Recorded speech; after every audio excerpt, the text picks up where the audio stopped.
Subscribe کیجئے ہمارا channel اور دبائیں اس بیل آئیکن کو تاکہ آپ کو ریگولر نوٹیفیکیشن اپڈیٹس مل سکیں۔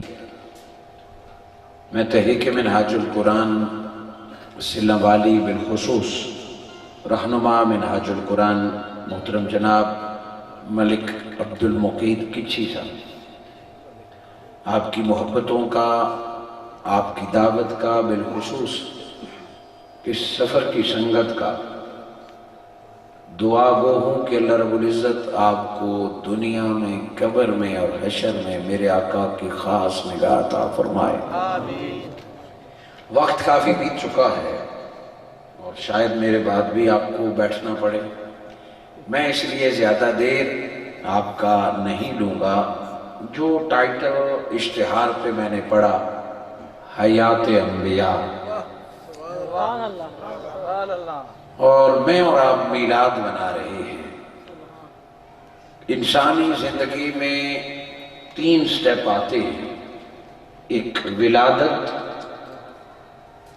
پھر ظاہری حیات اور پھر موت۔ مرتا وہی ہے، موت اسی کو آتی ہے جو پیدا ہوتا ہے، اور جو پیدا نہیں ہوا اس کی موت بھی نہیں۔ حیات اور ممات کا فلسفہ سمجھنے کے لیے پہلے زندگی دینے والے رب کا کرم سمجھنا چاہیے۔ میں اور آپ جس ہستی کی محبت اور یاد میں وہاں بیٹھے ہیں،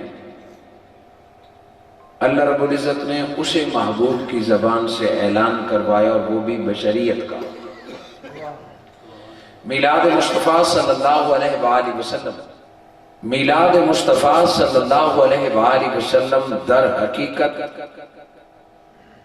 اٹسیلف بشریت کا اعلان ہے کہ جب ہم حضور کا میلاد مناتے ہیں تو ہم اپنی طرف سے اعلان کرتے ہیں کہ ہم اپنے آقا کو بشر مانتے ہیں۔ اس آیت مبارکہ میں اللہ رب العزت نے اپنے پیارے رسول صلی اللہ علیہ وآلہ وسلم کی زبان سے بشریت کا اعلان کیا، تعارف کے طور پر۔ اور جب بندہ اپنا تعارف کراتا ہے تو اپنی کمیاں نہیں گنواتا، اپنی کمزوریاں نہیں گنواتا۔ جب کوئی اپنا تعارف کراتا ہے تو اپنا سب سے اعلیٰ مقام بتاتا ہے۔ کوئی اپنی کمزوری یا عیب نہیں بتاتا، اپنی خوبی بتاتا ہے۔ میں ناخوان ہوں، میں قاری ہوں، میں عالم ہوں، میں بڑا افسر ہوں، میں ہیڈ ماسٹر ہوں، میں بہت بڑا افسر ہوں۔ گویا جو سب سے ہائی رینک ہوتا ہے وہی تعارف کراتا ہے۔ جس شخص نے ایم اے کیا ہو، 16 پاس ہو، وہ یہ نہیں کہتا میں 10ویں پاس ہوں، ڈائریکٹ بتاتا ہے میں 16 پاس ہوں، میں ایم اے ہوں۔ وہ اس طرح نہیں بتاتا کہ میں 10ویں پاس کی، پھر میں نے 12ویں پاس کی، پھر میں نے 14ویں پاس کی، اب میں نے 16 پاس کی۔ وہ اپنا سب سے ہائی سٹیٹس کا تعارف کراتا ہے کہ میں ایم اے ہوں، میں مفتی ہوں، میں عالم ہوں۔ اس آیت مبارکہ میں اللہ نے حکم دیا، قل میرے مصطفیٰ الہم سے لے کے ناس تک تیرا تعارف رب نے فرمایا۔ کبھی فرمایا محمد الرسول اللہ، کبھی فرمایا خاتم النبیین، کبھی فرمایا یا ایھا المزمل، کبھی فرمایا مدثر، کبھی فرمایا یاسین، کبھی فرمایا طٰہٰ۔ رب نے تو تیرا ہر رنگ میں تعارف کرایا ہے۔ اپنی امت کے درمیان کھڑے ہو کے اپنا سب سے بڑا تعارف کرا دیجئے۔ مولا کیا بتا دوں؟ قل انما انا بشر مثلکم، کہ محمد کا سب سے بڑا تعارف یہ ہے کہ میں تمہاری طرح بشر ہوں۔ اتنی سی بات پہ دنیا جھگڑتی ہے۔ کوئی میرے آقا کی بشریت کا انکار کرتا ہے اور کوئی بشریت کی آڑ میں حضور کی نورانیت کا انکار کرتا ہے۔ کہ نورانیت ہے، میرے آقا میں نور ہے، میرے آقا نبی اور رسول ہے، نبی ہے، رسول ہے، نورانیت ہے۔ مگر جو آقا کو پسند ہے، جو سب سے بڑا تعارف ہے، آقا فرماتے ہیں نور بھی ہوں مگر نور بتانا اتنی فخر کی بات نہیں ہے، میں محمد اپنا بشر ہونا بتا رہا ہوں۔ یہ بات مشکل نہیں ہے، آج جو بات سمجھانے لگا وہ مشکل نہیں ہے، بس ذرا سی توجہ چاہیے۔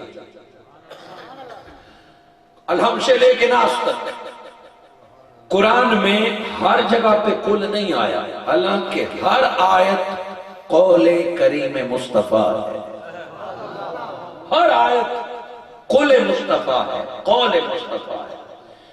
کسی آیت کو ڈائریکٹ اللہ نے ہمیں نہیں سنایا یا جبرائیل کی زبان سے نہیں سنایا۔ قال جبرائیل قرآن نہیں ہے، قرآن قول مصطفیٰ ہے، قول مصطفیٰ ہے۔ اور قرآن نے خود کہا ہے کہ کلام اللہ کا ہے، الحم سے لے کے ناس تک قول مصطفیٰ کا ہے۔ ہر آیت کے آغاز میں قل نہیں ہے، چند مقامات پر ہے۔ قل هو اللہ احد، قل اعوذ برب الناس، قل اعوذ برب الفلق، قل هو اللہ احد، قل ان کنتم تحبون اللہ، قل رب ارحمہما۔ اور اس آیت مبارکہ میں ہے قل، آپ فرما دیجئے کہ میں تمہاری طرح بشر ہوں۔ تو یاد رہے جہاں قل آئے وہاں خاص بات ہے۔ اور کون سی خاص بات؟ قرآن میں جہاں قل آئے گا اس سے اگلی آیت میں عقیدہ بیان کیا جائے گا، اور اگر عقیدے کلیئر نہ ہو تو عمل قابل قبول نہیں ہے، عقیدے کلیئر نہ ہو تو عملوں کے ثواب نہیں ملتے، عقیدے کے بعد عمل کا اجر ملتا ہے۔ اسی لیے عقیدے کا خیال پہلے، نماز کا خیال بعد میں، عقیدے کی حفاظت پہلے، عملوں کی حفاظت بعد میں۔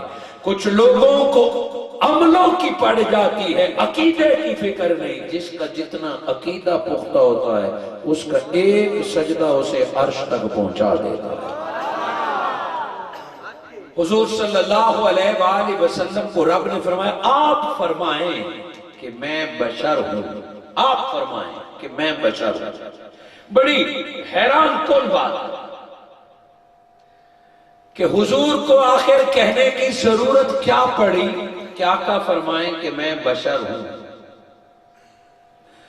ایک شخص نے آپ کی مسجد میں 25 سال امامت کی، وہ قاری ہو اور روز آپ کو نماز پڑھاتا ہو، آپ کے بابا کو، آپ کے دادا کو آپ کو نماز پڑھائی ہو، آپ کے گاؤں اور محلے کا وہ امام ہو، اور 25 سال امامت کرانے کے بعد گاؤں کو اکٹھا کر کے کہے میں تمہارا امام ہوں، تو آپ کہیں گے یہ کوئی بتانے والی بات ہے؟ 25 سال سے آپ کو دیکھ رہے ہیں، آپ امام ہیں، آپ قاری اور حافظ ہیں، یہ اب بتانے کی کیا ضرورت ہے؟ اکٹھا کر کے کہنا کہ میں تمہارا امام ہوں، ہم تو پہلے سے آپ کو مانتے ہیں۔ بلا تمثیل میرے آقا مکہ میں پیدا ہوئے، عبداللہ و آمنہ کے بیٹے ہیں، بچپن وہاں گزارا، جوانی وہاں گزاری، عمر 40 سال کے ہو گئی، انہی کے درمیان رہتے ہیں، انہی کی طرح کھاتے پیتے ہیں، انہی کی طرح سوتے ہیں، وہیں پہ شادی کی، وہیں پہ بچے پیدا ہوئے، بشریت کی ساری نشانیاں جس سے تمہیں آقا بشر اب بتانے کی ضرورت تو نہیں تھی، مگر اس کے باوجود مصطفیٰ بتا رہے ہیں اور خود نہیں بتا رہے۔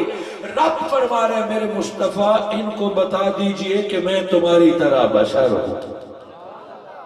یہ کون سی ایسی ضرورت پڑ گئی کہ حضور کو اپنا تعارف کرانا پڑا کہ میں بشر ہوں؟ اب اس کے جواب سے پہلے آپ مخلوق کے بارے میں سن لیں کہ کتنی طرح کی ہے۔ باقی مخلوق تو بے شمار ہے، 3 بڑے گروہ ہیں، فرشتہ، جنات اور انسان۔ اور یہ وہ مجلس ہے جہاں انسان بھی بیٹھے ہیں، اور جتنے انسان بیٹھے ہیں ان سے 2 گنا کم از کم نہ جانے اور کتنے زیادہ فرشتے اس میں شامل ہیں۔ یہ اطلاع نہیں ہے، میرا دعویٰ ہے کہ جتنے انسان ہیں ان سے ڈبل اس فرشتے، اس محفل میں فرشتے ہیں۔ اور جتنے انسان اور فرشتے ہیں نہ جانے جنات کتنے ذکر مصطفیٰ سننے آئے ہوئے ہیں۔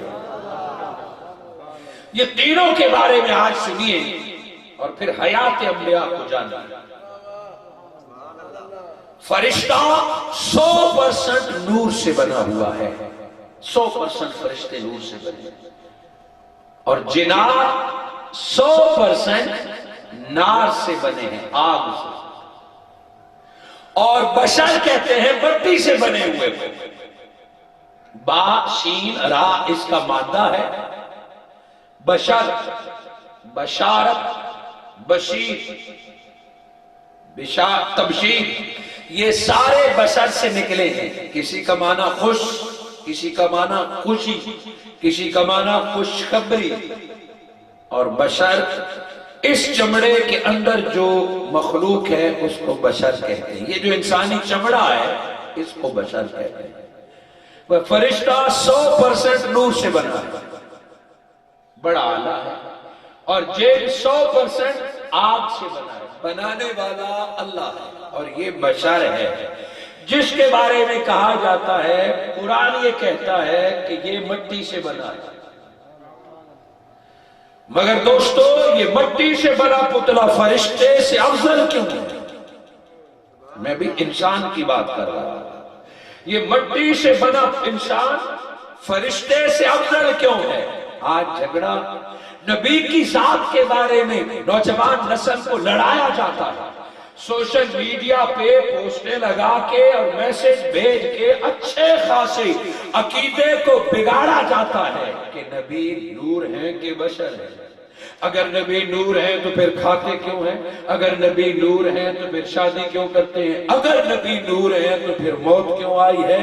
یہ اگر مگر ڈال کر اچھے خاصے عقیدے کو بگاڑا جاتا ہے۔ آدھے فرشتہ 100% نور، جن 100% نار آگ، اور انسان 100% مٹی نہیں ہے۔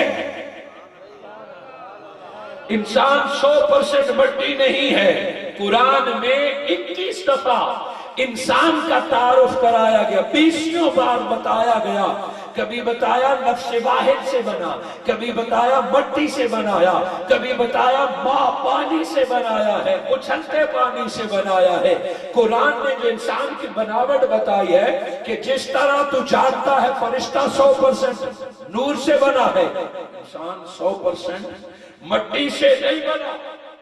نبی کی بات تو بعد میں کریں گے، پہلے بشر کی کرتے ہیں۔ یہ 100% مٹی سے نہیں بنا۔ صرف مسلمان بھی نہیں، کافر و ہندو و مشرک ہو، ہر ایک میں رب نے نور رکھا ہوا ہے۔ بہت غور کیجئے گا، ہر ایک میں رب نے نور رکھا ہوا ہے کہ سارا جسم مٹی کا ہے۔ وَنَفَخْتُ فِيهِ مِنْ رُوحِي، رب نے فرمایا میں نے ہر انسان کے اندر روح ڈالی ہے، اور جو انسان کے اندر روح ہے یہ 100% نور سے بنی ہوئی ہے۔ ہر انسان کے اندر، وہ رب کو مانے یا نہ مانے، کافر مشرک، ہر انسان کے اندر نور ہے۔ چلو تھوڑا سا ہی، ہم تو اس کو زیادہ سمجھتے ہیں، وہ روح نکل جائے تو یہ مٹی کسی کام کی نہیں ہوتی۔ اس جسد کو زمین میں پھر دفن کر دیا جاتا ہے۔ یہ جوانی، یہ حسن، یہ روانی، یہ طاقت، سب کچھ اس نور کی وجہ سے ہے جو روح کی صورت میں انسان کے اندر ہے۔ نور اور بشر پہ جھگڑنے والا یہ تو ضرور مانے گا کہ ہر بندے کے اندر نور ہے۔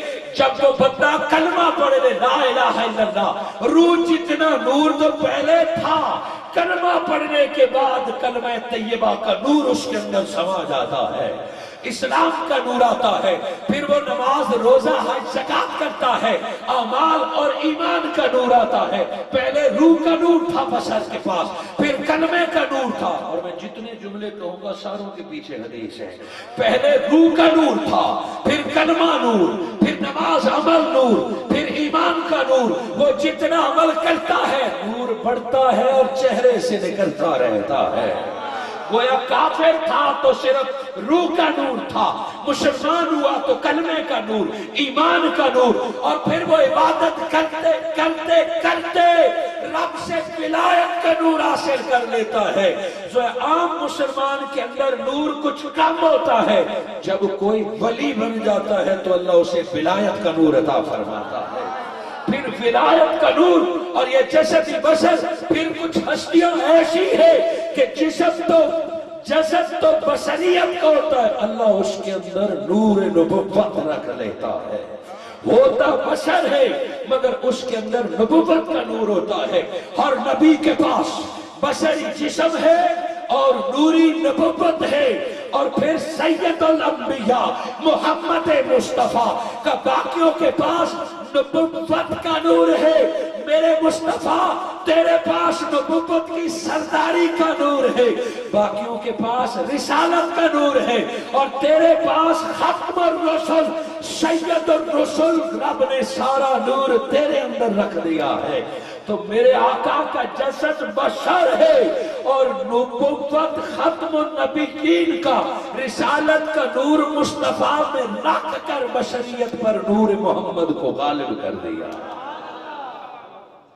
اس کے باوجود حضور اعلان فرما رہے انما انا بشر مثلکم، کہ نور نبوت بھی مصطفیٰ کے پاس، نور ولایت بھی مصطفیٰ کے پاس، نور رسالت بھی مصطفیٰ کے پاس۔ اس کے باوجود آقا نے فرمایا میں تمہاری طرح بشر ہوں۔ اس جملے کو سن کر کئی نادان قرآن کی اس آیت کی آڑ میں حضور کی بشریت کے چرچے کرتے ہیں۔ بشر ہونا کوئی کمی نہیں ہے، بشر ہونا معاذ اللہ کوئی گالی نہیں ہے۔ بشر وہ ہستی ہے کہ جو نور فرشتے کے پاس ہے وہ بھی انسان کے پاس ہے، اور جو آگ جن کے پاس ہے جناب وہ بھی انسان کے اندر ہے۔ یہ جو تیرا دل دھڑک رہا ہے، یہ جو تیری نبض چل رہی ہے، وہ ٹمپریچر چیک کرنے والا آلہ پتہ ہے کیا بتاتا ہے؟ وہ آلہ جو بخار چیک کرتا ہے وہ یہی بتاتا ہے کہ اس وقت انسان کے اندر کتنی آگ ہے، یعنی حرارت ہے، کتنی ہیٹ ہے۔ حد سے آگ بڑھ جائے تو بخار ہوتا ہے، حد سے وہ آگ اور حرارت کم ہو جائے پھر بھی انسان بیمار ہوتا ہے۔ یہ کھانے کا ہضم ہونا، یہ جسم میں خون کا چلنا، یہ انسان کا دوڑنا اس آگ کا اثر ہے جو رب نے حرارت کی صورت میں انسان کے اندر رکھا ہوا ہے۔ اور یہ جو انسان کو جلال آتا ہے، غصہ آتا ہے، یہ جو تلوار لے کے وہ لڑتا ہے، یہ غصہ بھی ایک آگ ہے۔ اے جیب، جس آگ پہ تجھے فخر ہے وہ بھی میرے پاس ہے۔ اے فرشتے، جو نور پہ تجھے فخر ہے وہ بھی میرے پاس ہے۔ اس کو فقط مٹی کا پتلا نہ دیکھ، رب نے اس کو نور کا بھی امین بنایا ہے، نار کا بھی بنایا ہے۔ حضور صلی اللہ علیہ وآلہ وسلم کی بشریت میرے آقا نے اعلان کیا۔ سوال یہی تھا کہ حضور صلی اللہ علیہ وآلہ وسلم نے خود اعلان کیا کہ میں بشر ہوں۔ وجہ کیا؟ وجہ یہ تھی کہ میرے حبیب اپنے چاہنے والوں کو اپنی زبان سے بتا دے کہ میں بشر ہوں۔ وجہ یہ ہے کہ بشر پیدا بھی ہوتا ہے، بشر فوت بھی ہوتا ہے، تاکہ آپ بتا دیں آپ کی امت کو آپ کی ولادت بھی یاد رہے اور آپ کی وفات بھی یاد رہے۔ بشر مانیں گے تو آپ کی ولادت یاد ہوگی، بشر مانیں گے تو آپ کی وفات یاد ہوگی۔ عجیب انسان ہے، آقا تو بشر بھی مانتے ہیں اور حضور کا میلاد بھی نہیں مناتے۔ بشر مانتے ہو تو پیدا ہونا بھی مناؤ۔ کچھ لوگ حضور کی وفات کو یاد کرتے ہیں، میلاد کو یاد نہیں کرتے، اور کچھ نادان میلاد یاد رکھتے ہیں، وفات یاد نہیں رکھتے۔ اس مالک کے فیصلہ تو دیکھیے، میلاد کا دن بھی وہی ہے اور وفات کا دن بھی وہی ہے۔ بشر کی پہچان یہی ہے کہ ایک دن پیدا ہوتا ہے، ایک دن فوت ہوتا ہے، یہ عام بشر کی۔ اب میں جو آپ کو سمجھانا چاہتا ہوں کہ حضور کو آخر اعلان کیوں کرنا پڑا کہ میں بشر ہوں، اور پھر اللہ کے حکم سے اعلان کرنا پڑا کہ میں تمہاری طرح بشر ہوں۔ یہ آیت نہ اترتی کہ تو کوئی بے ادبی نہ کرتا، کوئی گستاخی نہ کرتا۔ وجہ تو بعد میں بتاؤں گا، پہلے میں نے عرض کیا کہ کل کے بعد عقیدہ ہوتا ہے۔ اس آیت مبارکہ میں کون سا عقیدہ؟ یاد رہے اور پلے باندھنے،